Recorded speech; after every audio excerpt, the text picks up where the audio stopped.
Hello bachcho, let's read the question. The question says directions. In the following questions, a statement of assertion is followed by a statement of reason. Mark the correct choice as option 1, both assertion and reason are true and reason is a correct explanation of assertion. Option 2, both assertion and reason are true but reason is not a correct explanation of assertion. Option 3, assertion is true but reason is false. Option 4, assertion is false but reason is true. Assertion, growth cannot be taken as a defining property of living organisms. Reason, growth can also be seen in non living things. Assertion statement में कहा गया है कि growth living organisms का defining property नहीं है and reason statement में कहा गया है कि ग्रोथ नॉन लिविंग थिंग्स में भी देखी जाती है।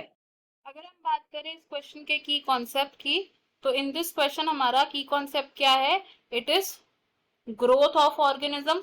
तो ग्रोथ जो है वो लिविंग ऑर्गेनिज्म का एक कैरेक्टरिस्टिक तो है, लेकिन ये एक डिफाइनिंग फीचर नहीं है। It is not a defining feature. अब क्यों ऐसा? बिकॉज हम ग्रोथ को मेजर कैसे करते हैं? Growth is a factor of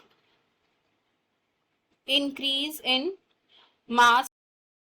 अब ये जो ग्रोथ है ये लिविंग ऑर्गेनिजम्स भी शो कर सकते हैं। It can be shown by living organisms, और साथ ही साथ जो नॉन लिविंग ऑर्गेनिजम्स है हम उनमें भी ग्रोथ को ऑब्जर्व कर सकते हैं। अब जो लिविंग ऑर्गेनिजम्स है ये शो करते हैं intrinsic growth, intrinsic growth, and non living organism show करते हैं एक्सट्रिंसिक ग्रोथ। यानी कि नॉन लिविंग ऑर्गेनिजम्स में हम सिर्फ आउटर अपीयरेंस से ग्रोथ को मेजर कर सकते हैं। अब लिविंग ऑर्गेनिजम्स में भी जो हमारे प्लांट्स होते हैं ये शो करते हैं अनलिमिटेड ग्रोथ, यानी कि ये ग्रो करते हैं through out the life span. और अगर बात करें एनिमल्स की, तो जो एनिमल्स होते हैं ये शो करते हैं लिमिटेड ग्रोथ, यानी कि जो एनिमल्स हैं वो अपने लाइफ स्पैन में सिर्फ एक पर्टिकुलर पॉइंट तक ही ग्रो कर सकते हैं। नॉन लिविंग ऑर्गेनिजम्स में हमें ग्रोथ कैसे ऑब्जर्व होती है? तो let's take the example of a pile of sand. तो अगर एक पाइल ऑफ सैंड में और ज्यादा डस्ट पार्टिकल्स ऐड ऑन होते रहेंगे तो उससे क्या होगा? उसका मास इंक्रीज होता रहेगा एंड हम उसको ग्रोथ कंसिडर कर सकते हैं।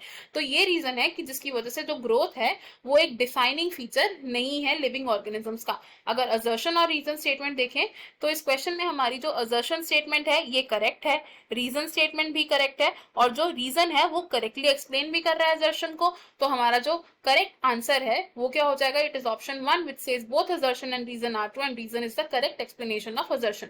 Option 2, option 3 and option 4 wrong हो जाएंगे। इस क्वेश्चन में हमारा फाइनल आंसर है option 1। I hope you have understood it well. Best of luck. Thank you.